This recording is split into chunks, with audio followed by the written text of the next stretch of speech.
un invitado que nos engalana el escenario. Y es para mí más que un placer tener como invitado a una persona que aprecio muchísimo. Y no es por esto que lo he invitado, sino que siempre buscamos satisfacerlos a ustedes con informaciones que sean importantes. Pero para mí es de grato agrado, de grato placer tener como invitado al pediatra y cirujano doctor Soto Ravelo. Yo no le quiero decir que somos tocayos. Buenas tardes. Es que sí lo somos. ¿Cómo tú estás, Santiago? Muy bien, bienvenido. Gracias, un placer estar Muchas aquí. informaciones sobre lo que es tu especialidad, sobre todo lo que es tu carrera, que lleva ya años. Y la gente va a ver que ya tiene las canitas ahí y desde hace tiempo que estás ejerciendo la pediatría. Bueno, tenemos ya vamos para 36 años de graduado de pediatra y 33 de cirujano pediatra. Entre muchos reconocimientos, cabe destacar que el doctor Soto Ravelo fue reconocido, primero decir que fue presidente de la Asociación de Pediatría. De la Sociedad Dominicana de Pediatría y de Cirugía Pediátrica también. Y fue reconocido en el gobierno del presidente Danilo Medina como el pediatra, el principal pediatra. Pediatra del año. Del año. 2011. Sí, 2011. En el renglón de innovación y aplicación de la tecnología en medicina. De eso vamos a hablar hoy. Sí. ¿Qué tenemos en todo este, bueno, has escuchado entre algunas noticias que no tienen nada que ver con pediatría, pero había escuchado el editorial de los temas que todavía funcionan, las medicinas caseras? Hoy en día creo que más que nunca debemos eliminar el tema de las medicinas caseras, ya que hay una combinación, después del COVID hay un sinnúmero de combinaciones de enfermedades, sobre todo gripales, y que la gente lo toma, una fiebre la toma pensando que es una gripe pasajera, y no. Cuéntanos, ¿qué diría usted como pediatra? Mira, los tiempos cambian, ¿no? Evidentemente hace 50 años, 40 años, pues 60 años, la medicina no tenía el acceso tan rápido y tan general en todo el país, y evidentemente las tradiciones y los remedios caseros pues eran sinónimos de corregir cosas, pero también había situaciones que generaban en catástrofe, porque la medicina casera no, como tú bien decías en el editorial, no va a curar una apendicitis ni va a curar una neumonía, ¿no? Entonces, evidentemente que actualmente no se concibe que usted utilice remedios caseros para una situación de salud en sus niños, ¿no? Para eso están los médicos que estudiaron, los pediatras y las diferentes especialidades pediátricas. Entonces, lo más acertado es que cuando su niño tiene alguna situación de salud que le preocupa, que no es el niño habitual que usted está acostumbrado a ver en su casa, algo hay, porque el niño habla.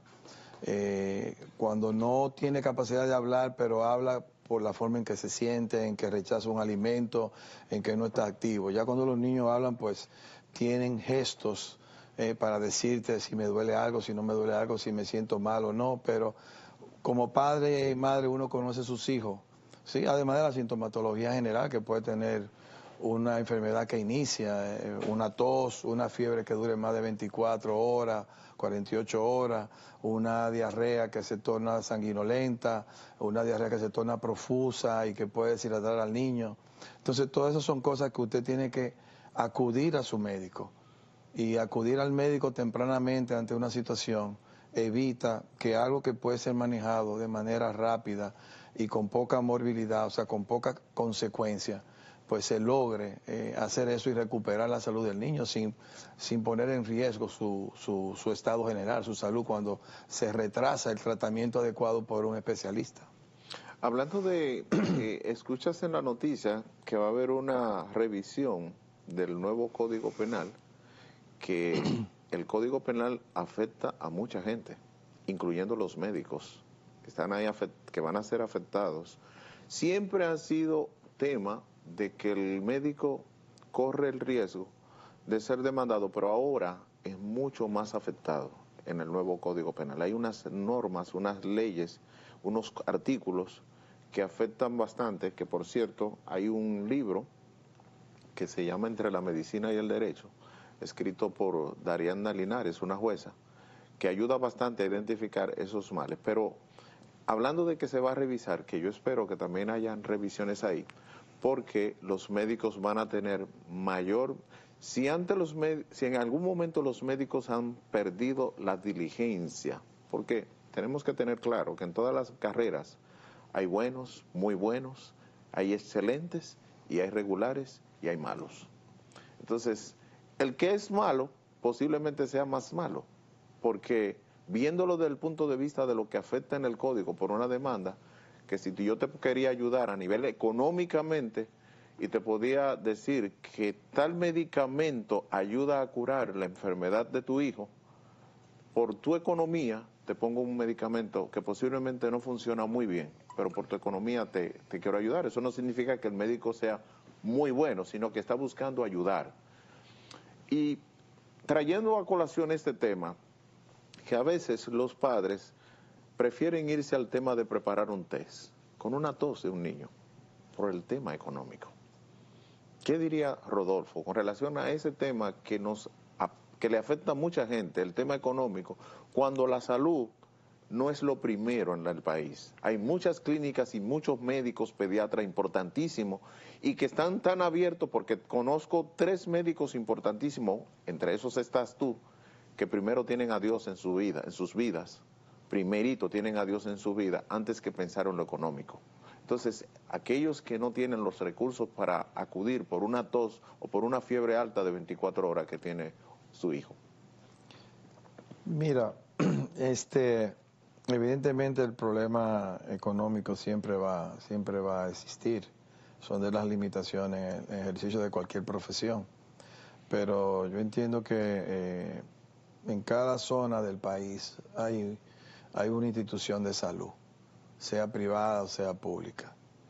Y nadie a nivel público ni de inicio a nivel privado rechaza atender a un paciente. Porque el médico en sí, el médico por su compromiso social y su vocación, uno estar para salvar vida, aliviar el dolor, prolongar la vida. Uno no es Dios para poderlo todo, pero uno siempre va a acompañar a ese paciente, en este caso a los familiares de nuestros pacientes y evidentemente a nuestros niños.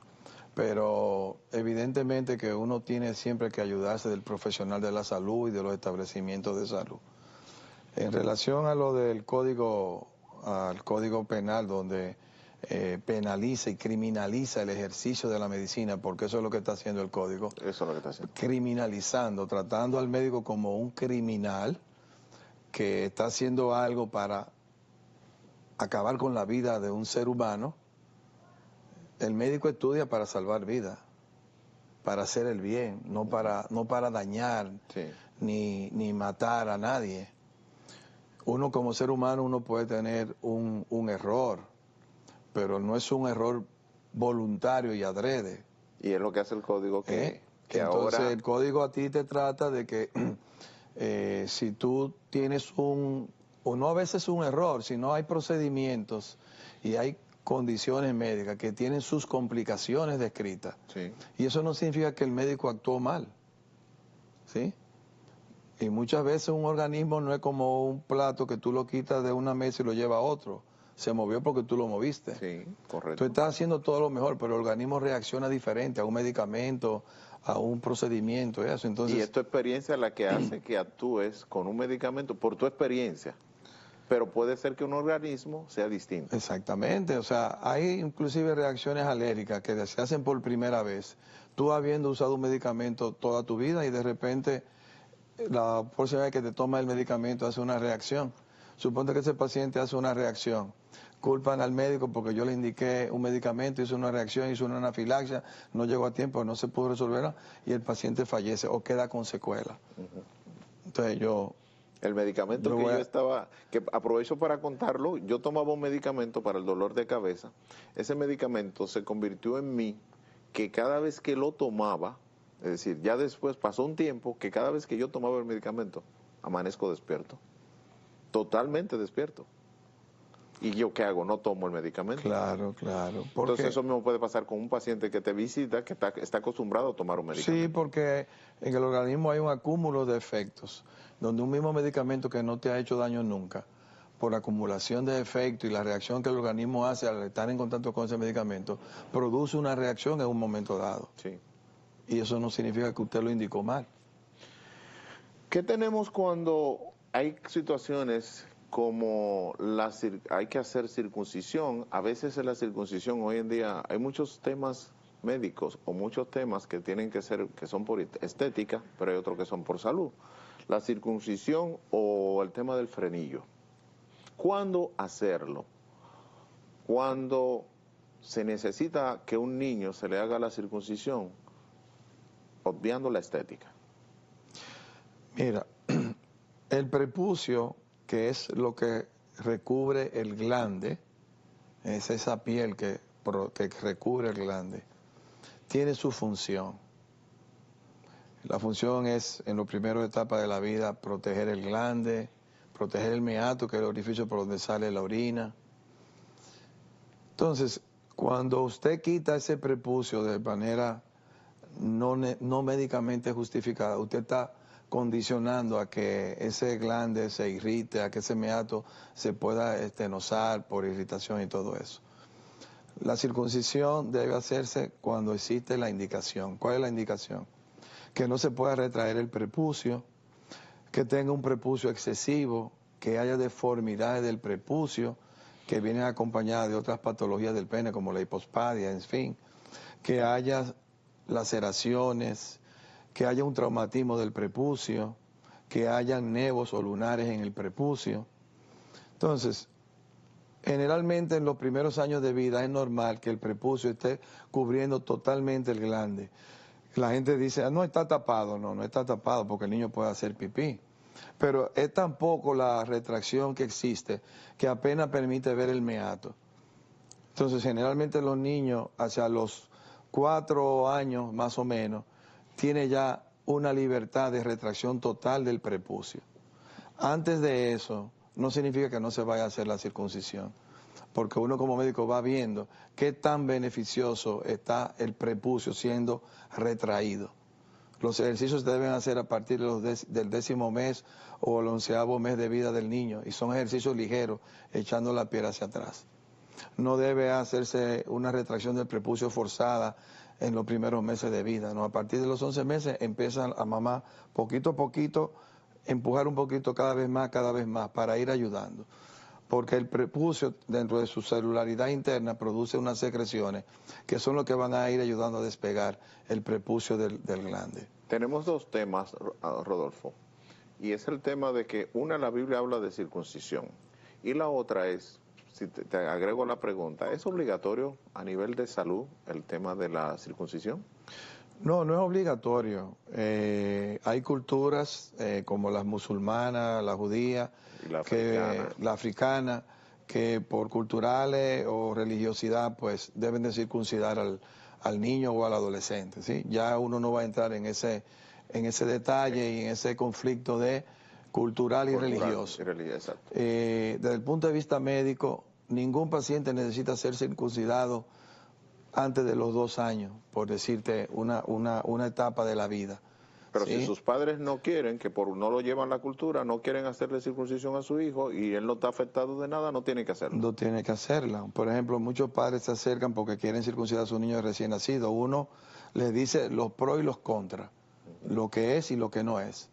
Y al final el padre decide circuncidar a su recién nacido, que se hace con local, que tiene muchas ventajas, pero desde el punto de vista médico no se justifica circuncidar a un recién nacido o a un niño de 1 mes o de 6 meses.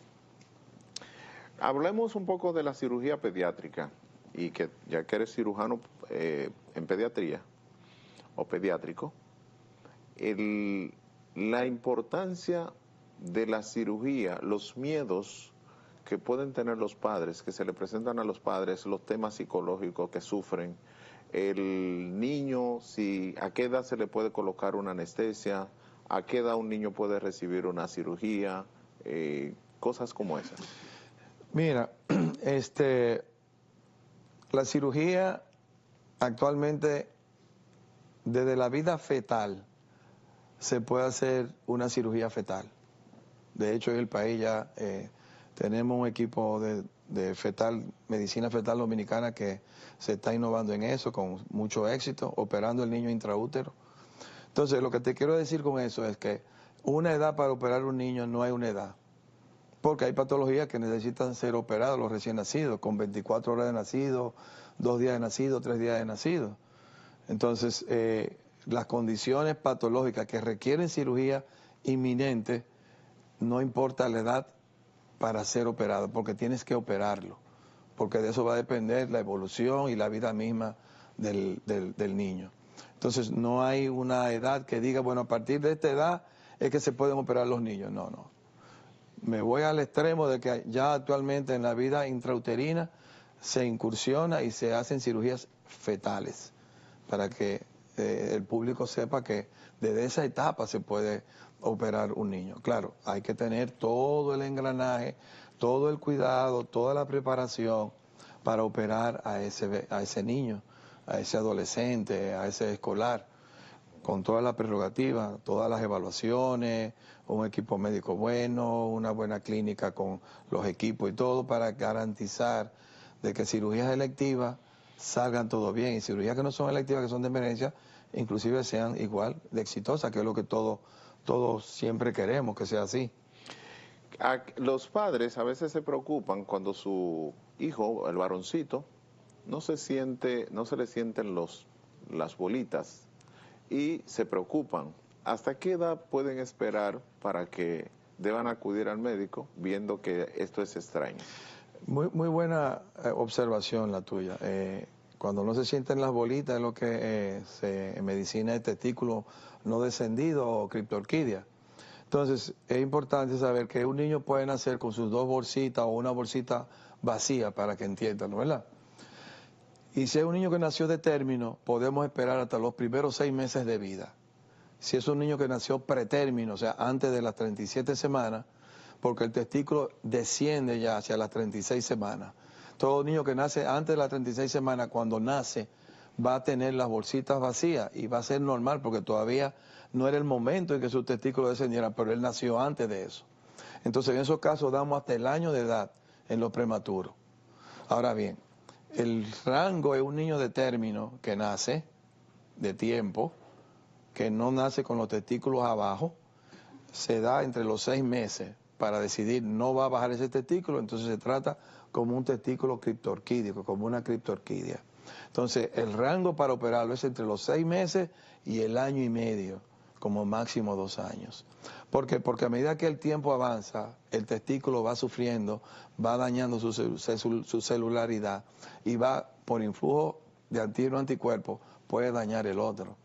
Y mientras más tarde se opera un testículo, a futuro, porque lo hermoso de la cirugía pediátrica es que tú operas y tienes una sobrevida de 80 años, 75 años. Lo bien que tú hagas, ese niño va a vivir y su familia durante esa larga vida. Entonces, a medida que se retrasa la cirugía del descenso testicular, va aumentando proporcionalmente el cáncer de testículo en ese niño que va a ser hombre, la infertilidad. Entonces, por eso, los niños con testículos no descendidos, antes de los 2 años, deben ser operados. Bajarle el testículo. Muy bien, en tus 30 y tantos años como médico pediatra, ¿alguna anécdota o algo jocoso, alguna situación que has vivido? Porque en algunas, en todos, la gente entiende que es muy seria la medicina, que es muy de tensión, pero o algo que te causó mucha tensión o algo que te causó que al final tú decías, wow, sorprendente. Bueno, los niños son maravillosos. Yo recuerdo una cirugía que yo hice pues, precisamente de circuncisión. Y a los 3 días que lo vi, cuando el niño entró caminando a mi consultorio, Yo digo, pero tú parece que no te han operado porque tú entraste dando brincos y saltos y todo bien. Yo es que yo estoy bien, doctor.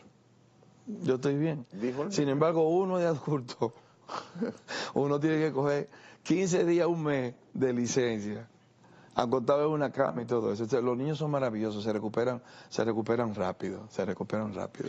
Bueno, y tenemos más informaciones importantísimas para que esa recuperación sea mucho más rápida aún. Cuando regresemos de la pausa, vamos a hablar de las herramientas, lo que ofrece la tecnología hoy en día para los procesos de cirugías. Cuando regresemos de la pausa.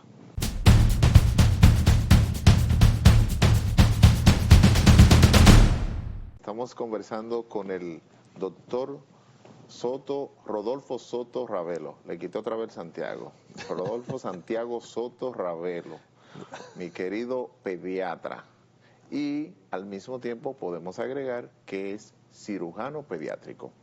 Y hemos hablado de muchos temas interesantes. Rodolfo nos ha detallado un sinnúmero de situaciones que usted podría identificar tal vez en su hijo o ya ha identificado algunas situaciones y él da cuáles son las pautas, algunas pautas de manera resumida de qué hacer. Ahora me gustaría que habláramos un poco sobre las herramientas. La tecnología ha avanzado no solamente a nivel de que usted anda con un teléfono en la mano y que se puede comunicar con otra persona, sino que a nivel de salud también ha mejorado. Por ejemplo, Rodolfo, ¿qué tenemos, ya que hablaste de cirugía, y me gustaría que el señor director nos presentara una imagen que tenemos por ahí para hablar y que ustedes vayan viendo de una vez lo que son esa tecnología? ¿Qué tenemos como tecnología para las cirugías? Bueno, tenemos un sinnúmero de tecnología actualmente. De lo más innovador es la cirugía mínimamente invasiva, lo que el pueblo llama rayo láser, ¿no? Me voy a operar con rayo láser. Correcto. Es simplemente la cirugía mínimamente invasiva o la cirugía laparoscópica, que a través de pequeñas incisiones... Que por ahí, en una de las imágenes, está la paroscopia. Bueno, ahí esa no es, sino hay una imagen que se presenta como una especie de una computadora. Ajá, la torre. Esa imagen, ahí es que vemos, sí. esa es la que controla como ese, donde ustedes pueden ver todo. Sí. Cuando el señor director la tenga, la tenemos. Pues entonces, ese avance de la tecnología. Es un avance importante que la cirugía pediátrica la incorpora. No es un tipo de cirugía, es una técnica para operar mínimamente invasiva, como su nombre lo dice, a través de pequeños orificios en el abdomen o en el tórax. Podemos acceder adentro y con una cámara que nos magnifica todo, ver todas las estructuras y corregir internamente sin tener grandes incisiones. Bueno, ese es un abordaje de una invaginación intestinal que precisamente se hizo hoy allá en la Matina San Lorenzo de los Minas esta mañana. El intestino se enreda dentro del mismo intestino y estábamos resolviendo esa patología a través de mínima incisión, una cámara atrás del ombligo y dos orificios laterales en la cavidad abdominal. Pudimos resolver esa situación de obstrucción intestinal en esa paciente. Cuando se refiere a invasiva, todo el que escucha la palabra invasiva, yo llegué a tu casa, yo vine a invadir. Entonces, ustedes mencionan mucho el tema invasivo, es decir, no invasivo. Ese es el término. Sí, o sea, en medicina en lo que se refiere es que tú en este caso de la cirugía laparoscópica, es que las mínimas incisiones conllevan a que haya una mejor recuperación para el posoperatorio y tú tienes una mayor visión porque tú introduces una cámara en la cavidad abdominal, en la cavidad torácica, y ahí tú puedes ver todo sin tener una gran incisión. Y por lo tanto, entonces tú tienes mejor resolución, mayor precisión y puedes resolver todas esas situaciones sin tener que hacer una gran incisión en el abdomen o en el tórax del paciente. Ustedes tienen herramientas como que a lo que manejan lo que antes podríamos decir bisturí, ya eso no... Sí, eso sigue existiendo. Sigue utilizándose. Claro, el instrumental quirúrgico sigue siendo el mismo, o sea, el bisturí, la pinza de disección, la pinza Moquito, la pinza de Ali. Todos esos instrumentos existen. Inclusive en el abordaje laparoscópico existen los mismos, pero con una estructura diferente. Hay unas imágenes que no sé si podamos verlas, donde yo les muestro el instrumental de cirugía laparoscópica, que evidentemente es totalmente diferente al instrumental quirúrgico habitual para cirugías abiertas, que ese es el término, la cirugía abierta y la cirugía laparoscópica o mínimamente invasiva. Ya, ahora que mencionas que la cirugía abierta, mientras ustedes van obteniendo tecnología para que la cirugía deje de ser menos abierta o menos traumatizante para los familiares, entonces resulta que las cirugías estéticas son invasivas. Entonces, mire, ustedes están buscando mejoría en el tema para una operación en los intestinos y demás, pero en las otras aumenta el proceso y sigue siendo invasivo. Sí, o sea, y fíjate, la cirugía mínimamente invasiva no solamente es para la cavidad abdominal y la cavidad torácica, o sea, en neurocirugía está la endocirugía, en la cirugía endovascular igual, ¿tú ves? Entonces todo es por mínimas incisiones a través de las venas, a través de orificios pequeños, en los orificios craneales y todo eso. Entonces es algo maravilloso porque son pequeñas incisiones donde tú llegas a espacios que antes tú no podías llegar inclusive. Y eso, en la mayoría de casos, los resultados han sido 100% efectivos. Claro, claro. Claro. Esas pruebas es como... Eso es una técnica, es un abordaje quirúrgico exitoso, exitoso. Para aprender, aquí ya entonces entra, porque tú eres cirujano pediátrico, pero para tú aprender ya el tema, el uso de esas herramientas... Tiene que hacer un entrenamiento.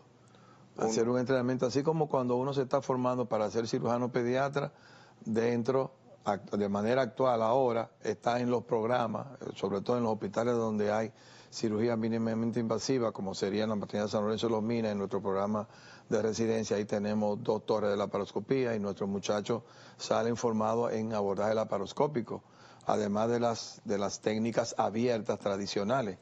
Entonces, evidentemente, uno cuando está en cirugía pediátrica, uno hace los entrenamientos. Exacto, ahí donde se ve la torre. La dejamos Si en la darle torre, para en la atrás. torre. La dejamos en la torre. En la... Señor director, déjelo en la torre, la primera, torre, para que la gente conozca lo que es la torre para el inicio, la primera imagen. Exacto, esa es una torre básica de la laparoscopía donde se ve un monitor arriba y se ven 3 aparatos abajo. Uno es el que regula el insuflador, que es un CO2 que se introduce en la cavidad abdominal. El otro es un monitor donde está la fuente de luz, porque necesita tener luz internamente para poder ver. Y el otro es un regulador del flujo que tú le estás poniendo al paciente. Se programa para un flujo de tanto, con un flujo de litro de tanto y una presión de tanto. Eso va a depender, en la edad pediátrica depende de la edad del niño, tú tienes que manejar la presión y los flujos.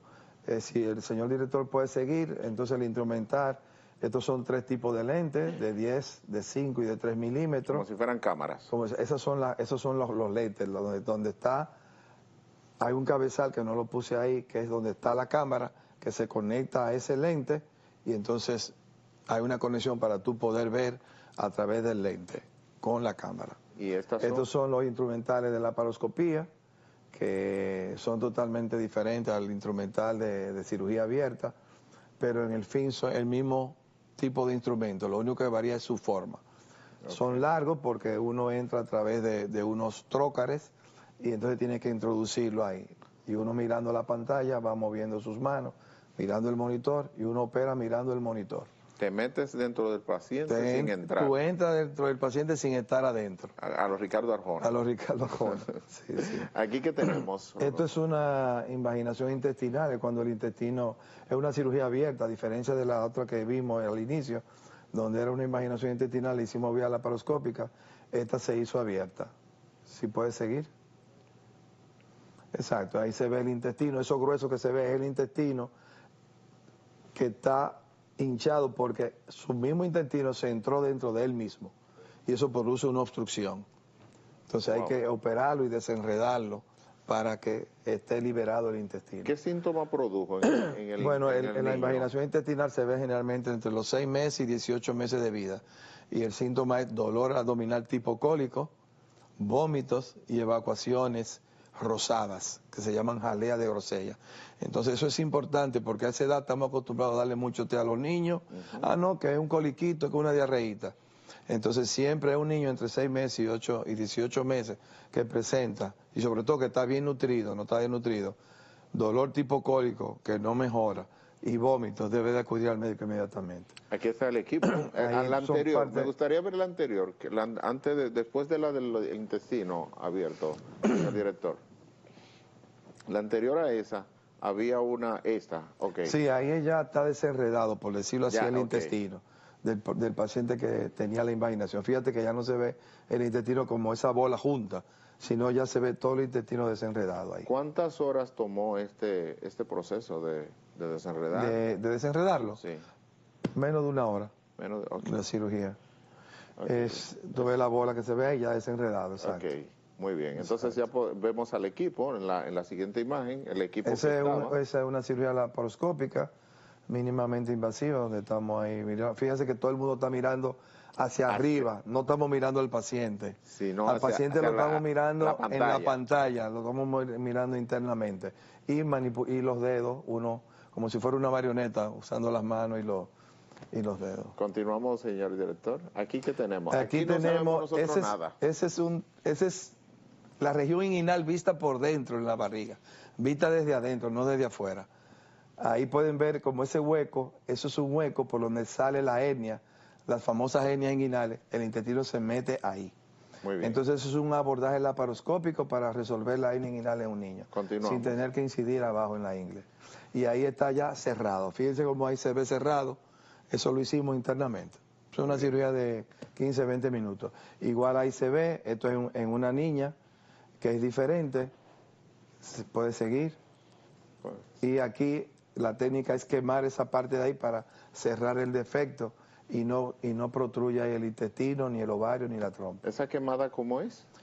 Uno entra en una pinza especial con un electrocauterio, acciona el electrocauterio y quema ahí y obstruye el orificio de la región inguinal. Continuamos. ¿Qué tiempo en la recuperación de una...? Se va el mismo día para la casa y a brincar y a saltar como si nada pasara. Oh, wow. ¿Aquí qué tenemos? Eso es una apendicitis vía laparoscópica. Se ve ahí el apéndice inflamada y las pinzas sosteniendo el apéndice para proceder a quemar los vasos y ligar el apéndice. Continuamos. Esa es otra apendicitis, pero fíjate, ya una etapa complicada, perforada, gangrenada y todo eso. Adelante. Y esto aquí es un ovario, un quiste de ovario grande que se realizó en el hospital. Niño. Es una niña, porque es ovario. Digo, exacto, Exacto, entonces se hace la cirugía laparoscópica preservando el ovario y quitando el quiste. Wow. Esto es, de verdad que avanzamos bastante, pero tenemos un video. Yo quisiera que lo veamos ya de manera práctica. Veamos el primer video que tiene el doctor, donde se ejecutó en el día de hoy. Cuando el director entienda que lo tiene listo, está listo. Ahí está. El anterior hubiera sido mejor. Aquí vemos, es una invaginación intestinal, a diferencia de la otra que se hizo abierta. Esta se hizo laparoscópica. Es una niña de 12 años y que a los 2 años se operó abierto de invaginación. Sin embargo, 10 años después hace otra invaginación y en esta vez lo hicimos vía laparoscópica. Y esa bola que ven ahí, por decirlo así, en el intestino, es lo que produjo que el intestino se entrara dentro del mismo intestino de nuevo. Ahí ya está reducido. En el video anterior se ve la invaginación, si el señor director puede ponerlo.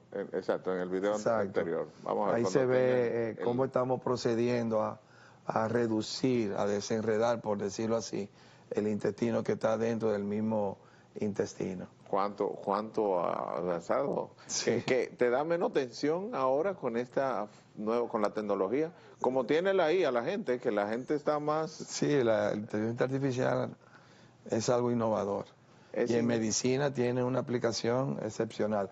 Ahí pueden ver, ven como si fuera una morcilla, se ve ahí, ¿no?